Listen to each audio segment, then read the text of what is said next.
Matamis na kamyas ang lulutuin natin. Ito ang ating kamyas. Tinusok-tusok natin siya ng tinidor.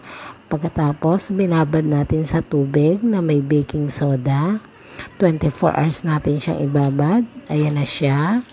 And then, hinugasan ng 3 beses. Piniga-piga. After piga-pigain, nagpakulo ng asukal, tsaka tubig. Nilagyan ng 1 kutsaritang asin.